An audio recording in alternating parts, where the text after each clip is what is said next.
Maggi noodles കഴിഞ്ഞാൽ നമുക്ക് ഏറ്റവും എളുപ്പത്തിലുണ്ടാക്കുന്ന ബ്രേക്ക്ഫാസ്റ്റ് ഉപ്പുമാവാണ്. നെയ്യ് ഒഴിച്ച് കടുക് വറുത്തിട്ട് അതിലേക്ക് സവോളയും പച്ചമുളകും പിന്നെ ക്യാരറ്റ്, തക്കാളി, വേണമെങ്കിൽ അല്പം ഇഞ്ചിയും കൂടെ ചേർത്ത് നെയ്യിൽ നന്നായി വഴറ്റിയെടുക്കുക. അതൊരു മൂപ്പാവുമ്പോഴേക്ക് അതിലേക്ക് ആവശ്യത്തിന് വെള്ളം ഒഴിക്കുക.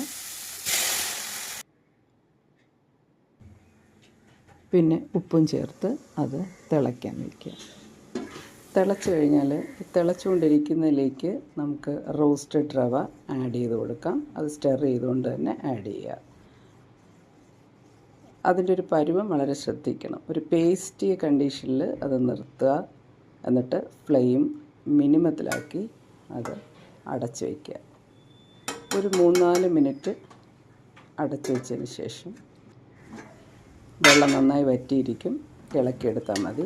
ഒന്നിലൊന്നേ തൊടാതെ നല്ല പരുവത്തിൽ നമുക്ക് ഉപ്പുമാവ് കിട്ടും.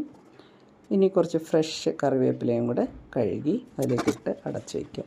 പിന്നെ ആവശ്യാനുസരണം വിളമ്പി പപ്പടമോ പഴമോ കൂട്ടി നമുക്ക് കഴിക്കാവുന്നതാണ്.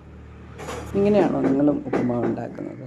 ഇത് വളരെ ടേസ്റ്റിയാണ്, അതുപോലെ തന്നെ സമ്പുഷ്ടവുമാണ്. ട്രൈ ചെയ്യുമല്ലോ.